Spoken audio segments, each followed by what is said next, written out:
അസ്സലാമു അലൈക്കും വറഹ്മത്തുള്ളാഹി വബറകാതുഹു. അൽ ഇഹ്സാൻ വുമൻസ് കോളേജിലെ പ്രിയ പഠിതാക്കളെ, മലയാളത്തിലെ നോവലിസ്റ്റും കഥാകൃത്തും സ്വാതന്ത്ര്യ സമര സേനാനിയുമായിരുന്ന ബേപ്പൂർ സുൽത്താൻ എന്ന അപരനാമത്തിൽ അറിയപ്പെടുന്ന വൈക്കം മുഹമ്മദ് ബഷീർ 1908 ജനുവരി 21 തലയോലപ്പറമ്പിൽ ജനിച്ച് 1970 കേന്ദ്ര സാഹിത്യ അക്കാദമി ഫെലോഷിപ്പ് നൽകി ആദരിച്ച ഏറ്റവും കൂടുതൽ ആളുകൾ വായിക്കപ്പെട്ട എഴുത്തുകാരിൽ ഒരാളായി വിശേഷിപ്പിക്കപ്പെട്ട ജനകീയനായ എഴുത്തുകാരൻ വൈക്കം മുഹമ്മദ് ബഷീർ. വിദ്യാർത്ഥികളായ നിങ്ങളൊക്കെയും അദ്ദേഹത്തിൻ്റെ ഒരുപാട് രചനകൾ വായിച്ചിട്ടുണ്ടാകും, അല്ലെങ്കിൽ വായിച്ചിരിക്കേണ്ടതാണ്.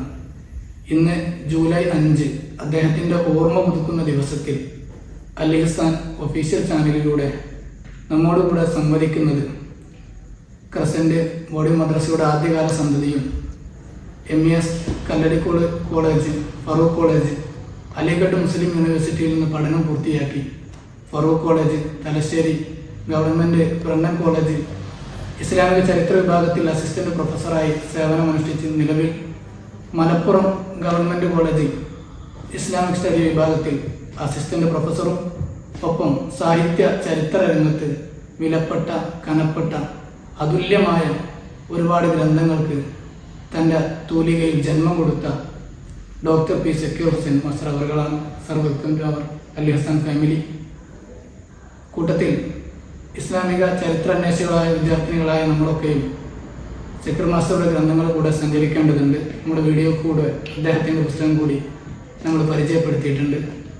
സർ, ഞങ്ങളുടെ അൽ ഇഹ്സാൻ കോളേജിലെ വിദ്യാർത്ഥികൾക്ക് വേണ്ടി ഇന്ന് ജൂലൈ 5 ബഷീറിൻ്റെ ഓർമ്മ ദിനത്തിൽ അവിടുത്തെ രചനകളെ, ഭാഷകളെ, ശൈലികളെ, അവിടുത്തെ ജീവിത രീതികളെ കുറിച്ച് സ്വല്പം കാര്യങ്ങൾ ഞങ്ങൾക്ക് വേണ്ടി പറഞ്ഞു തന്നാൽ. പ്രിയപ്പെട്ട വിദ്യാർത്ഥികളെ, ഇന്ന് വൈക്കം മുഹമ്മദ് ബഷീറിൻ്റെ 32ാം ഓർമ്മ ദിനമാണ്. വാസ്തവത്തിൽ ബഷീർ മരിച്ചിട്ട് 32 വർഷം കഴിഞ്ഞു എന്നുള്ളത് മലയാളികളെ സംബന്ധിച്ചിടത്തോളം അവിശ്വസനീയമായ ഒരു കാര്യമാണ്. എന്താ അതിനുള്ള കാരണം? ബഷീറിൻ്റെ ഒരു മരണത്തെ മരണമായി കാണുവാൻ മലയാളികളായ നമ്മളെ സംബന്ധിച്ചിടത്തോളം കഴിയുന്നില്ല എന്നുള്ളതാണ്. ബഷീർ നിത്യവും നമ്മുടെ കൂടെയുണ്ട്. ബഷീറിൻ്റെ ചിന്തകൾ, ബഷീറിൻ്റെ ദർശനങ്ങൾ, ബഷീറിൻ്റെ പാഠങ്ങൾ, ബഷീറിൻ്റെ പഠനങ്ങൾ നിത്യവും നമ്മൾ അനുസ്മരിച്ചു കൊണ്ടിരിക്കുന്നുണ്ട്. അതുകൊണ്ട് ബഷീർ നമ്മളിൽ നിന്ന് വേർപിരിഞ്ഞു പോയ ഒരാളാണ് എന്നുള്ള ഒരു ബോധം വാസ്തവത്തിൽ മലയാളികൾക്കില്ല എന്നുള്ളതാണ്. നമുക്കറിയാം, ബഷീർ മലയാള സാഹിത്യത്തിൽ അത്ര വലിയ ഒരു എഴുത്തുകാരനൊന്നും അല്ല.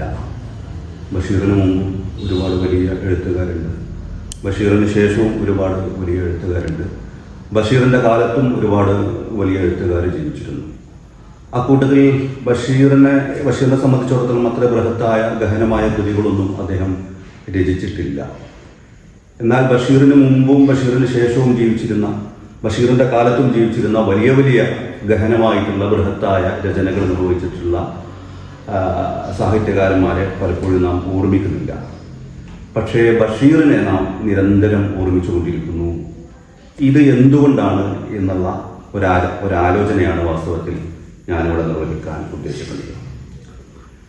ഇതിന് ഒരു പ്രധാനപ്പെട്ട കാരണം ബഷീർ സംസാരിച്ച പ്രമേയം എന്തായിരുന്നു, ബഷീർ സംസാരിച്ച ഭാഷ എന്തായിരുന്നു എന്നുള്ളതാണ്.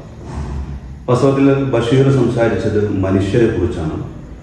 മനുഷ്യരെക്കുറിച്ച് അദ്ദേഹം സംസാരിച്ചത്, അദ്ദേഹത്തിൻ്റെ പ്രമേയങ്ങൾ അവതരിപ്പിച്ചത് മനുഷ്യരുടെ ഭാഷയിലാണ്.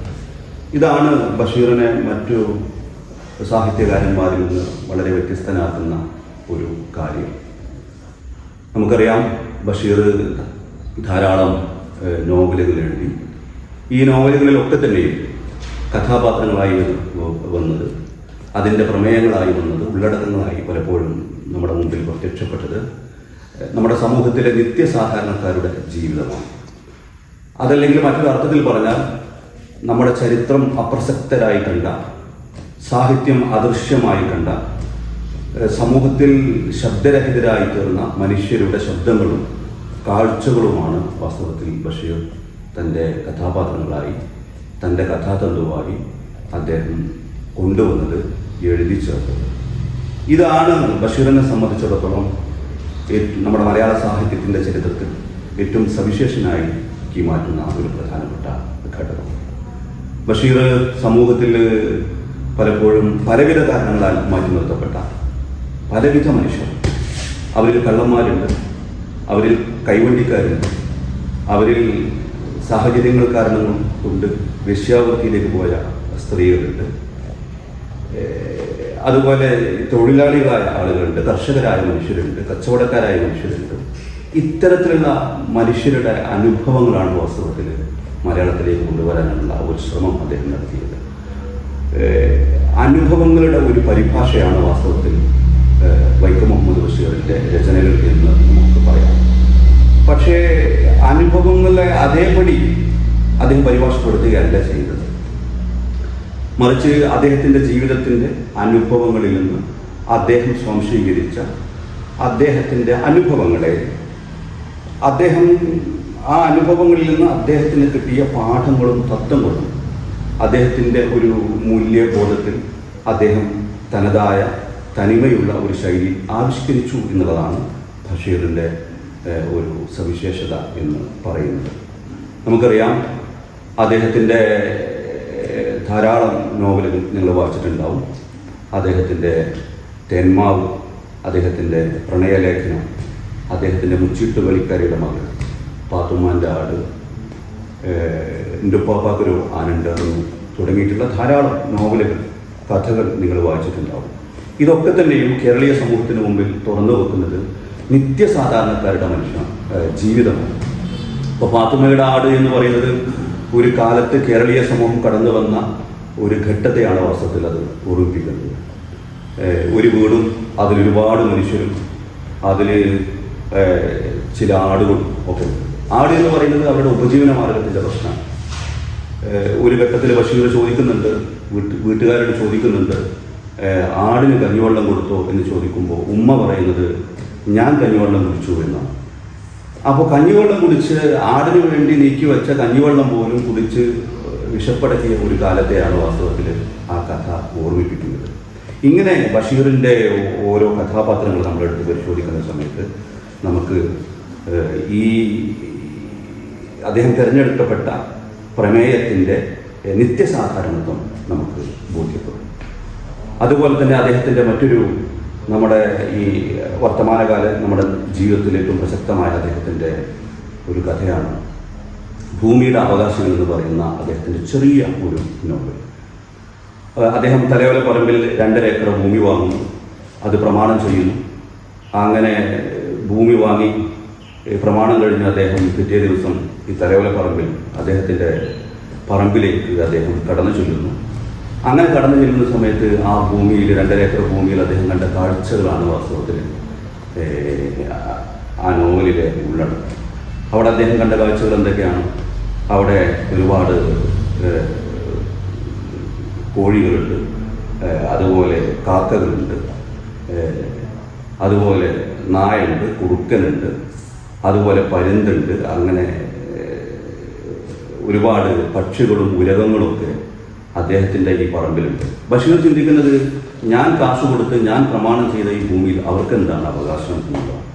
പിന്നീട് ബഷീർ അതിനെക്കുറിച്ച് കൂടുതൽ ചിന്തിക്കുകയും എന്നെ പോലെ തന്നെ അവർക്കും ഒരു അവകാശമുണ്ട് എന്നും, ഭൂമി എന്ന് പറയുന്നത്, ഈ പ്രപഞ്ചം എന്ന് പറയുന്നത് വാസ്തവത്തിൽ അതൊരു കൂട്ട ഉത്തരവാദിത്തമാണ് എന്നും, അതിൽ മനുഷ്യനെ പോലെ ഇവിടെയുള്ള ഓരോ ജീവജാലങ്ങൾക്കും വലിയ അവകാശമുണ്ട് എന്നും, ആ അവകാശത്തെ മാനിക്കുമ്പോഴാണ് യഥാർത്ഥത്തിൽ ഞാനൊരു മനുഷ്യനായിത്തീരുന്നത് എന്നുള്ള ഒരു വലിയ ഒരു കാഴ്ചപ്പാടാണ് അദ്ദേഹം ആ നോവലിലൂടെ മുന്നോട്ട് വെക്കുന്നത്. അതുപോലെ ഇന്ന് വർത്തമാന ഇന്ത്യയുടെ സാഹചര്യത്തിൽ നമുക്ക് ഏറ്റവും പ്രസക്തമായ ആലോചനയാണ് ബഷീർ എന്ന് പറയുന്നത്. ബഷീർ എന്ന് പറയുന്നത് വാസ്തവത്തിൽ ഒരു പ്രതിനിധാനമാണ്, ഒരു കണ്ണാടിയാണ്. വർത്തമാനകാലത്തെ നമ്മുടെ ജീവിതത്തോട് ചേർത്ത് വെക്കാവുന്ന, നമുക്ക് നോക്കാവുന്ന ഏറ്റവും നല്ലൊരു കണ്ണാടിയായി നമുക്ക് കാണാൻ കഴിയും. ഇന്നൊരു ഫാസിസ്റ്റ് ഇന്ത്യയിൽ എല്ലാ സ്വരങ്ങളെയും ഒറ്റ സ്വരങ്ങളാക്കി മാറ്റുന്ന, ബഹുസ്വരതയെ നിർമൂലനം ചെയ്യുന്ന ഒരു ഫാസിസ്റ്റ് രാഷ്ട്രീയ ചരിത്രത്തിൽ ബഷീറിൻ്റെ ഓരോ കഥാപാത്രങ്ങളും നമ്മുടെ മുമ്പിലേക്ക് വലിയ ചിന്താർഹമായിട്ടുള്ള ഓരോ പ്രതീകങ്ങളായിട്ട് കടന്നു വരും. അദ്ദേഹത്തിൻ്റെ ഒരു നോവൽ പ്രേമലേഖനം വാസ്തവത്തിൽ കേശവൻ നായരും സാറാമയും തമ്മിലുള്ള ഒരു പ്രേമത്തെക്കുറിച്ചാണ് അതിനകത്ത് പറയുന്നത്.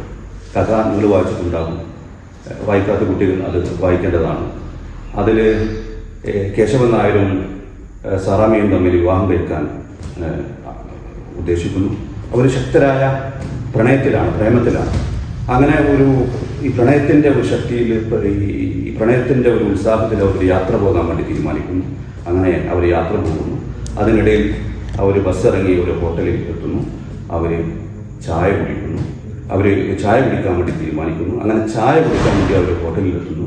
അങ്ങനെ കേശവൻ നായർ അവിടെ എത്തി ഭർത്താവ് എന്നുള്ള അല്ലെങ്കിൽ കാമുകൻ എന്നുള്ള അധികാരത്തിൽ അദ്ദേഹം വെയിറ്ററോട് 2 ചായക്ക് അദ്ദേഹം ഓർഡർ ചെയ്യുന്നു. 2 ചായ എന്ന് പറയുന്നത്.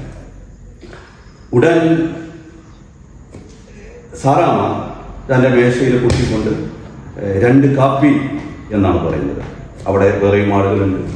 അവരൊക്കെ ഈ കാഴ്ച കണ്ട് സ്തംഭിച്ചു പോയി. കേശവൻ നായർ സ്തബ്ധനായി ഇരുന്നു. കുറച്ച് കഴിഞ്ഞപ്പോൾ കേശവൻ നായർ ഒന്ന് ചിന്തിച്ചതിന് ശേഷം അദ്ദേഹം പറഞ്ഞു, എനിക്ക് ഒരു ചായ. അപ്പോൾ പതുക്കെ സാറാമ്മ പറഞ്ഞു, എനിക്ക് ഒരു കാപ്പി. അങ്ങനെ ബഷീർ പറയുന്നത് കേശവൻ നായർ ചായയും കുടിച്ചു, സാറാമ്മ കാപ്പിയും കുടിച്ചു. പിറ്റേന്ന് പതിവ് പോലെ സൂര്യൻ ഉദിച്ചു എന്നുള്ളതാണ്.